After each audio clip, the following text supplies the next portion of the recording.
Welcome to Process Better, the latest Beyond Clean series where we dive deep into the workflows, best practices, and innovations that drive excellence in sterile processing. From point-of-use cleaning to set assembly, inventory intelligence, and beyond, we're tackling the biggest challenges in surgical services with real, actionable solutions. Each episode, we'll break down the details, challenge the status quo, and help you refine your process for better outcomes. Process Better is proudly sponsored by Medline. More than a medical supplier, we make healthcare run better. And now, sit back and stay tuned as we explore what it takes to improve, innovate, and process better. Every instrument, every time.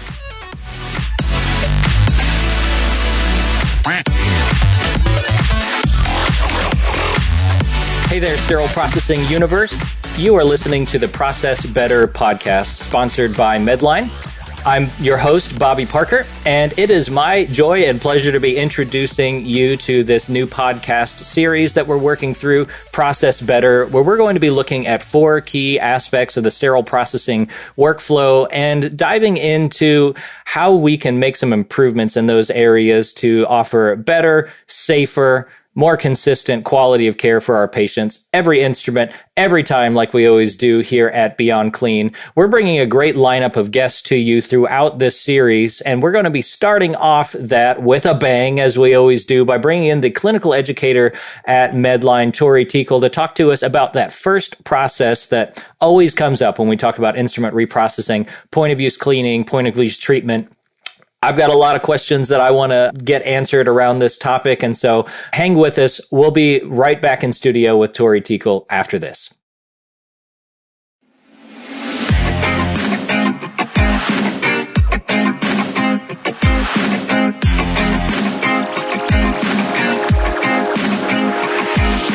And joining us now in studio is Tory Teakell, Clinical Solutions Manager at Medline. Tori, for those who have been paying careful attention to the Beyond Clean podcast, they probably recognize your name and face, but maybe for those who haven't checked out that episode that we did together, would you tell us a little bit about yourself? Hi, my name is Tori Teakell. I am a Clinical Solutions Manager for Medline. I am an RN BSN. I hold a CNOR certification and a CRCST certification. I have 11 years clinical background, all in the OR. I started out as a scrub tech, did that for 6 years, became a nurse, did that for 4. While I was a nurse, I was an SPD manager, OR manager, charge nurse, all of the things. And that's pretty much it. I work for Medline. It'll be coming up on 3 years now. So really enjoying the dark side of surgery.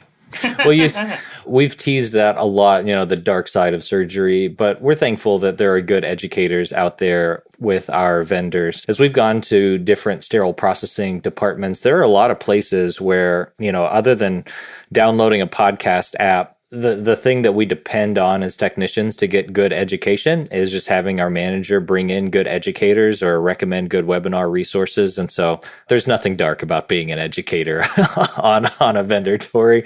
I think your story is an interesting one, having done, as you would describe, all the things related to surgery and in sterile processing. I'm curious how you navigated that career trajectory from working maybe in surgery or in sterile processing to ending up in education. And before we get started into the conversation at hand today, if you have any advice for maybe our listeners who think that ending up in education would be a great place for their career, maybe what's the best way to go about doing that? So clinically in healthcare, I feel like we're just natural teachers. At the hospital that I worked at, we constantly had new techs coming in. We had a school in the town. So we were constantly every year teaching new scrub techs. And then as a nurse, same thing. We get new nursing students. There was 2 nursing programs in town. So we constantly taught there, and it just became second nature. As a clinical leader in the space, you were encouraged to teach on the annual competencies every year. So that was another education piece. And then switching over to Medline, you're just looking up standards, looking up documents, building education out for Medline. So really researching first and then educating and speaking on that. It's just a natural ability. At first, I was like not a big educator, right? I was like, oh man, I don't like teaching at all. But once somebody told me that, like, hey, you're just a natural teacher, I said, okay, I'll take it under my wing and let's go and build professionally that way. Yeah, well, what I like about your story is that you didn't wait until the educating opportunity came along to decide to be an educator, right? You weren't trying out education on that first job, but looking for opportunities both inside your department and in your community to get involved in educating, and that opened some doors for you. And so I guess our encouragement to our listeners would be the same. Be actively involved and engaged in educating your team members, and really try to start building that skill set now. Every day is an interview, and you never know what kind of opportunities might come your way. Tori, as we are diving into this topic, we're kicking off this new podcast series together called Process Better, and we're looking at different aspects of the sterile processing workflow and maybe trying to uncover some opportunities about how we can work better, how we can work more efficiently, more effectively, how we can keep patients safer. And so the starting point of just about every one of these conversations around instrument processing starts with that point of use cleaning in the operating room right after the procedure. And no surprises to anyone, that's where we're going to get started today.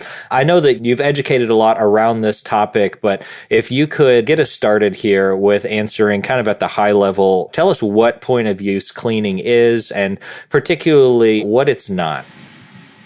So point of use cleaning is literally what the name says, cleaning at the point of use, right? You're cleaning that gross material off those instruments during the procedure, after the procedure.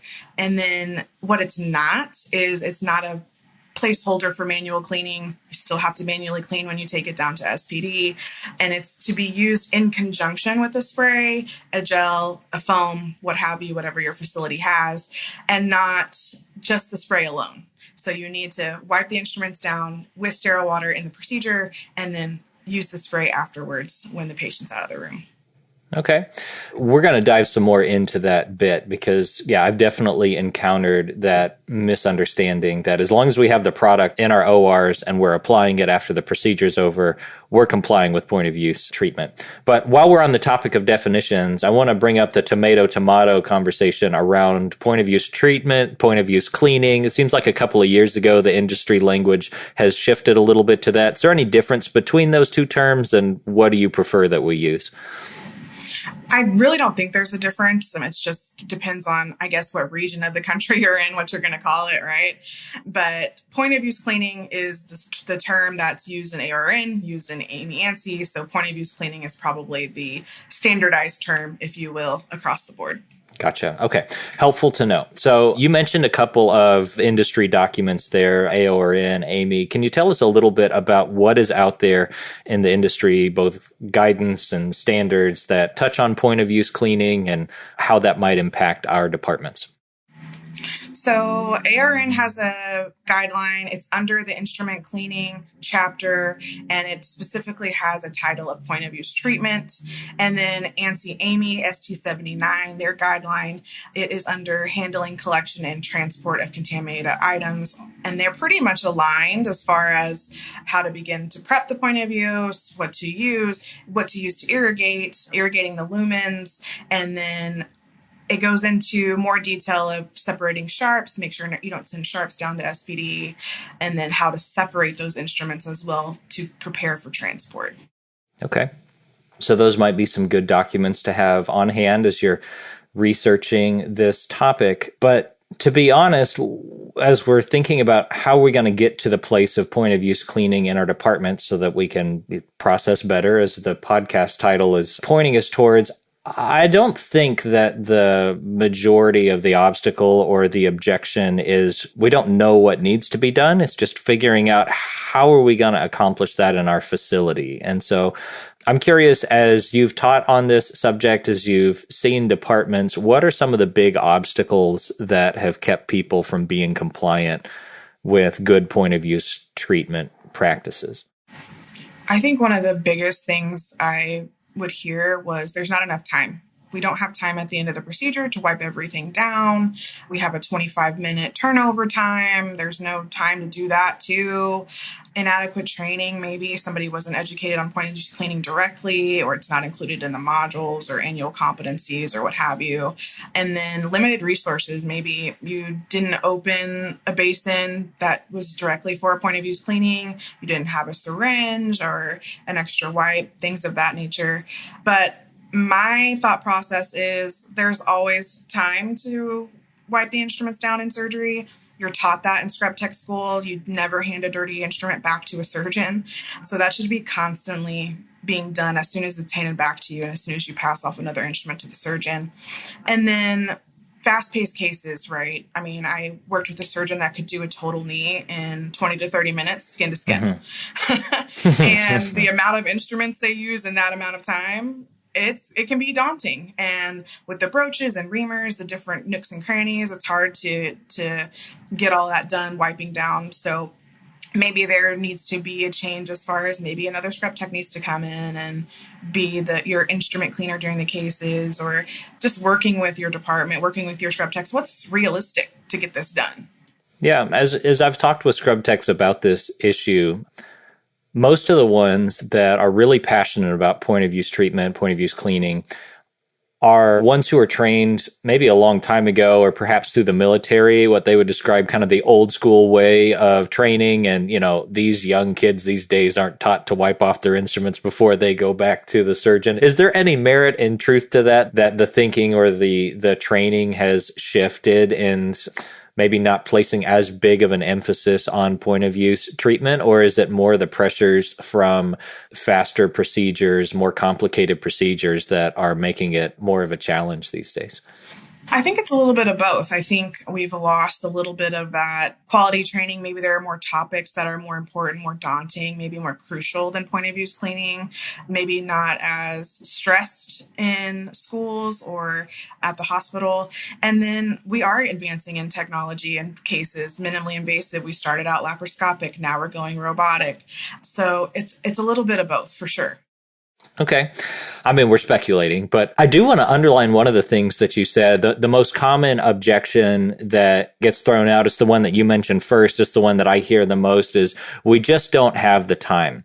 And to respond to that objection, we just don't have the time, with another objection, well, it's really important, so you're going to have to do it, sometimes doesn't yield a lot of results. And there very well may be some truth to the statement, we just don't have the time with this particular surgeon, with this particular turnover expectation.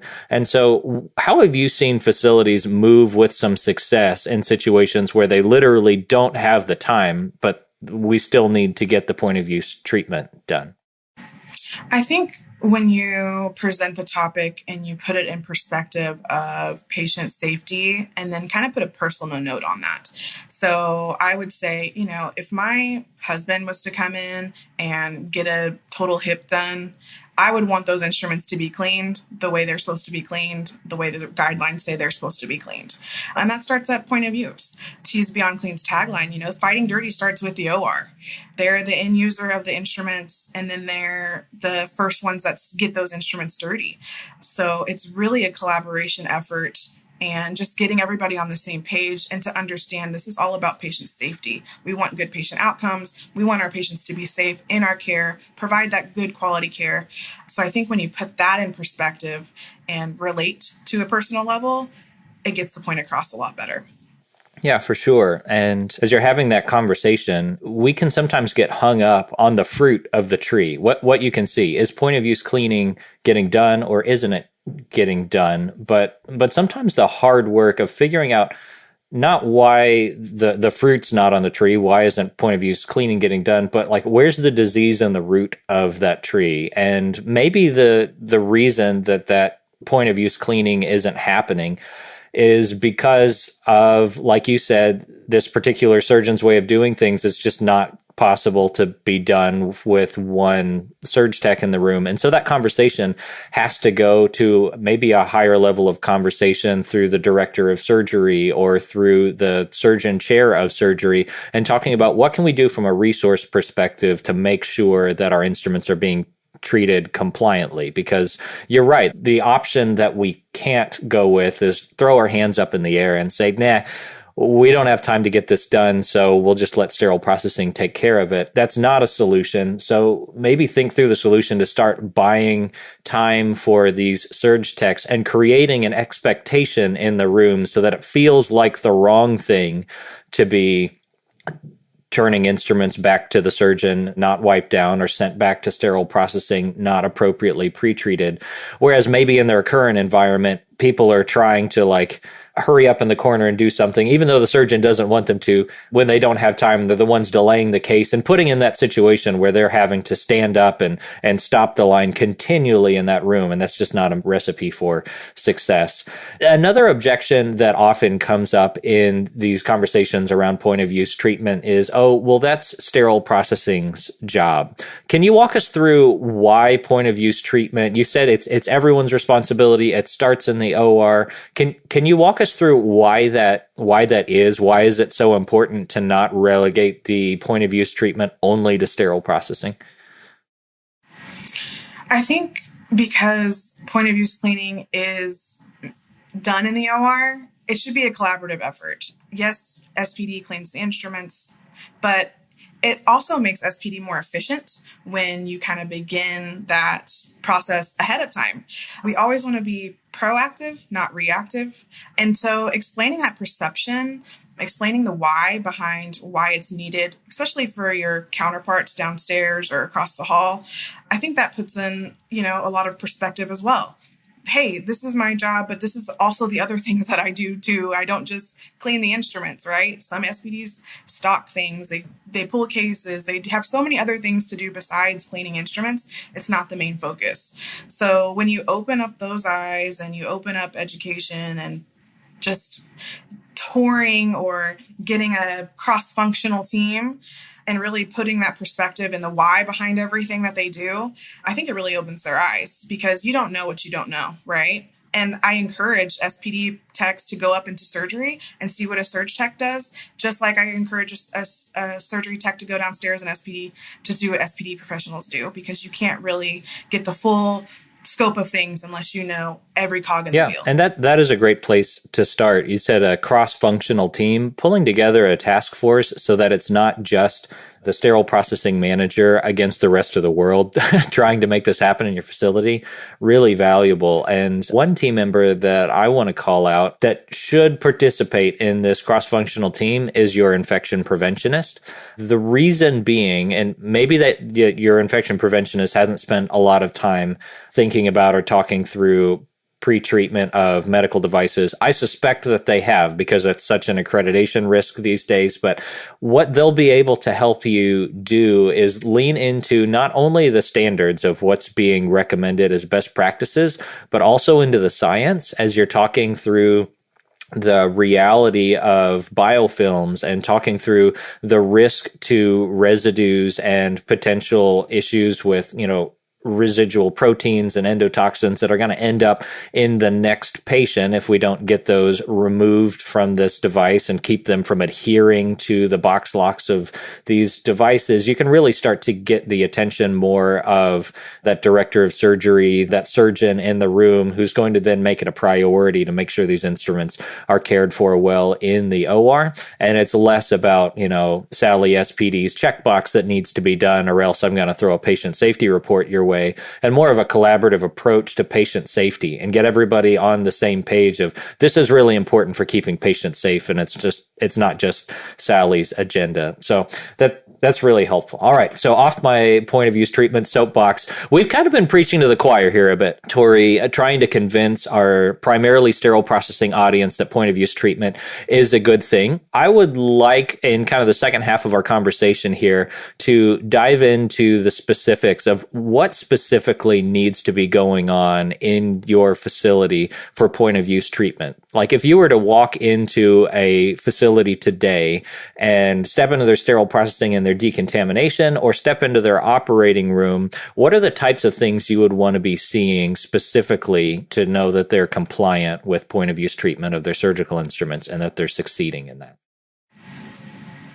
So when observing a procedure, you want to see the scrub tech actively wiping the instruments down. I know there's different processes, different organizations do different things, but you want to see there's a basin or a bowl labeled on the back table with sterile water in it, that they're actively using that. You want to see the spray, them spraying after the patient leaves the room, treating those instruments, organizing the instruments they need to safely get downstairs without being damaged, just little things like that. And then maybe you want to see things around the department just as a reminder, right? We see constant reminders to wash our hands every day when you're leaving the bathroom. So maybe just little sheets that say, don't forget point of use cleaning, things of that nature. So it's that point of use treatment that happens both during the procedure and after. You mentioned that wiping down. And that's really important because if you were to leave the instruments just to sit during the procedure and then get point of use treatment at the end of it, sometimes these cases are 4 hours long, right? And so this Yes. instrument that get used right at the beginning of the procedure, not needed again for the rest of the procedure, sits and dries on the back table for 4 hours before it gets that spray on it. So yeah, in the OR, we want to see all of that. You mentioned after the procedure, when the patient's left the room, applying a spray or a gel or something like that. Are there any considerations that departments should keep in mind in picking out a point of use treatment option? I know in the standards, there's kind of the old school moistened towel, kind of humid environment option, and then there's some of these products that you can apply. Do you have a preference, and is there something that facilities should weigh as they're trying to decide what product they're going to get for keeping those instruments moist during transport? I think when it comes down to specific product, you want to look at the time. How long is it going to keep my instruments moist in case we have a bottleneck downstairs and the instrument cart sits there, or there's a high turnover in cases maybe at 11 o'clock. Everybody's getting done at the same time, right? So you have case carts that kind of sit. And then different organizations have different volumes. So you want to take that into consideration too, all about time. So you want to see how long is this really going to keep my instrument moist if they have to sit for any reason. And it's always important, get those instruments downstairs as soon as possible. Don't let them sit. I mean, we can do all the proactive things to keep those instruments biofilm free, tissue free, bone cement free, but it all comes down to how soon you get it down as well. That's as soon as SPD can start working on it.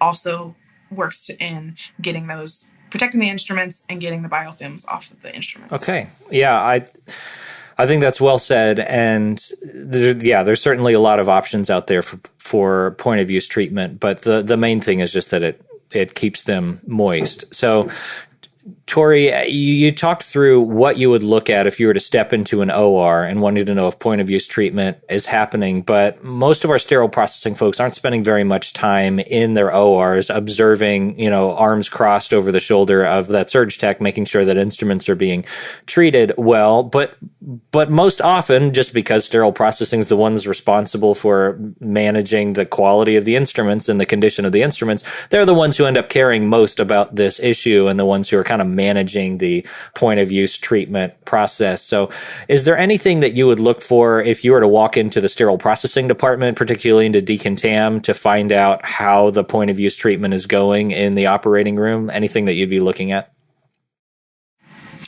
I would be looking at if there's anything left on the instruments. If I open an instrument cart and I see there's blood and it's caked on and there's spray on it, right? But there's no effort seen to just even clean anything off of that, that's going to be a red flag to me. I'm going to call up and say, hey, this cart came from such and such OR.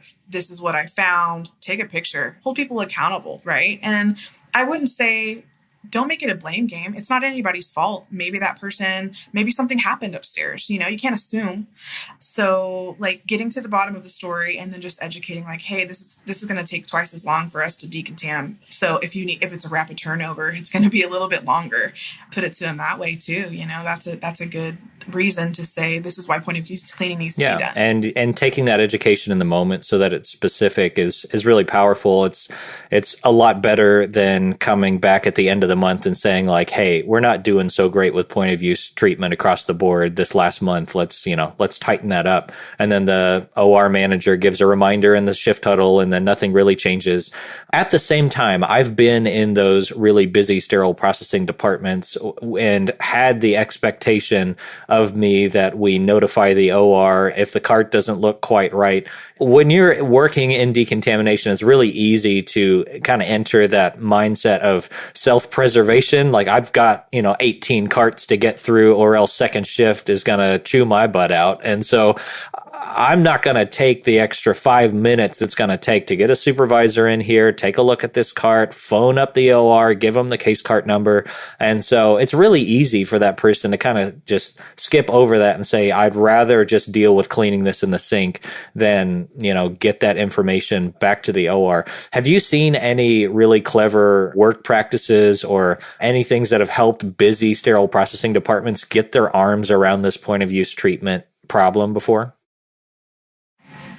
I haven't personally seen any good good things, right? I would suggest, calling your leadership over, calling a lead over, maybe, somebody's walking in the department and have them take care of that. You have your direct responsibility to get decontam done, and then let that leader know, like, hey, this happened, and put that in the leader's hands.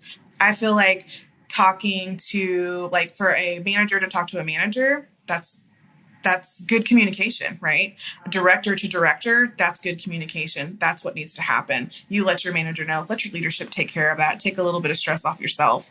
Don't make it stop your workflow of the day. And then that can be taken up and they can have those crucial conversations. Yeah, that's well said. Try to shift the burden onto that leader so that you're not personally having to take time out of your day to go up to the OR. Just bring your leader in, let them know the case cart number, and let them take care of that.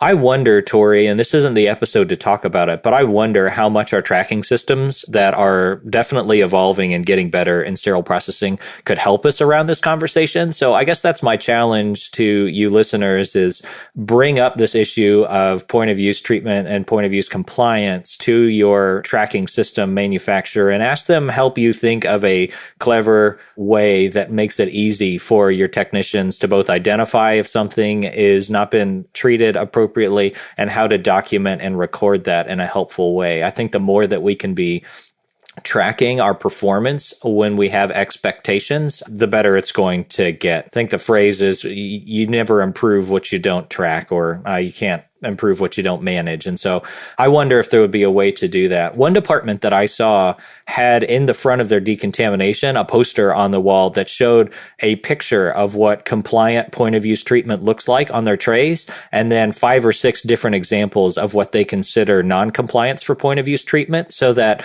it takes a little bit of the pressure off the technicians to decide, there's a little bit of soil on this one. Should I flag it? Should I not flag it? And really made it black and white for them so that they could track some data and send a monthly report back to the OR of, are we meeting our goal of 85% point of use treatment compliance or something like that. I think that level of detail is really tremendous to try to make some progress. So yeah, go make your poster, go talk to your tracking system, see if there's a way that you can start collecting that data and getting some traction in making improvements.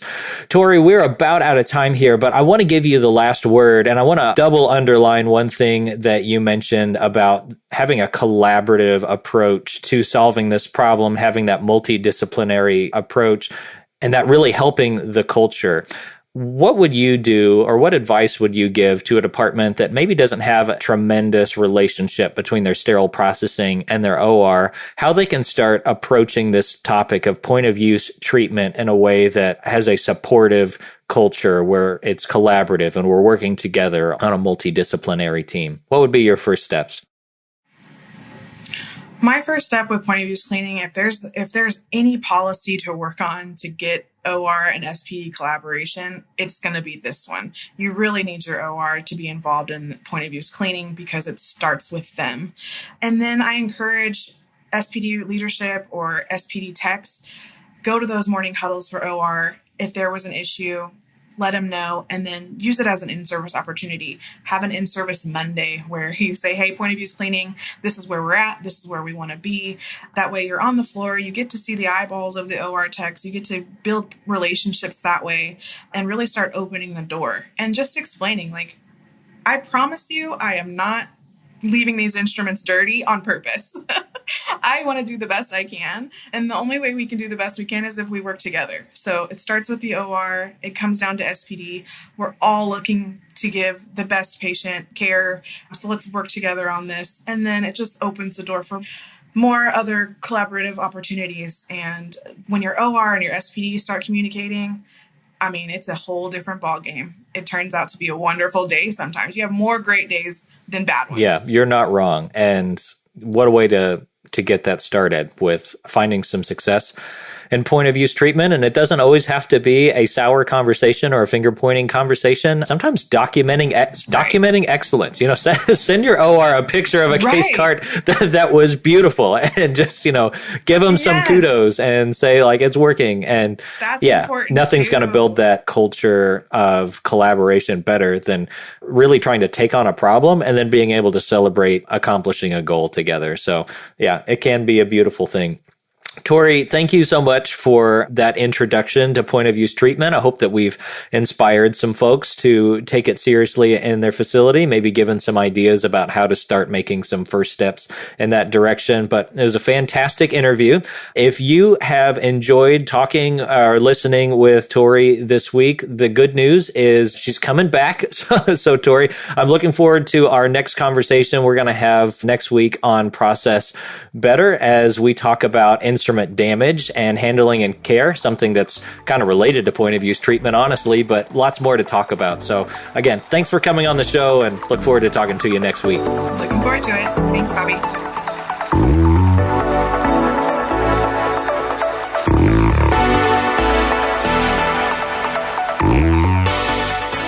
And that was Tory Teakell, Clinical Solutions Manager at Medline. What an interesting conversation around point of use treatment. If you've been in the industry for any time at all, I'm sure this is not your first podcast or webinar that you're listening to on this topic. It seems like it comes up every time we talk about processing, which honestly should be an indicator to us for how important this topic really is. But what I hope that you heard from this interview, and I know that I took away from it, is that point of use treatment is more than just a compliance issue. It's a patient safety issue. And just angrily throwing reports back at your OR is not going to get it done. And so Tori had some great advice for us this week around maybe taking some of those first steps towards building collaboration. I hope that you're enjoying this podcast series as we're exploring Processing Better by Medline. We're going to have Tori back with us next week as we enter into episode 2, talking about navigating instrument damage, care, handling, and quality. So with that, on behalf of the Beyond Clean team, we'll leave you, as we always do here at Beyond Clean, by saying, keep fighting dirty. Thanks for listening to this week's episode of Process Better. As a reminder, you can help support us by subscribing to Beyond Clean on your favorite podcast app, or by downloading the Beyond Clean smartphone app on iPhone or Android.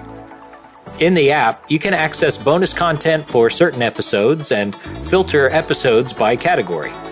If you enjoyed this conversation, be sure to give us a 5-star rating and review. Your feedback matters and is important to us. We look forward to hearing from you.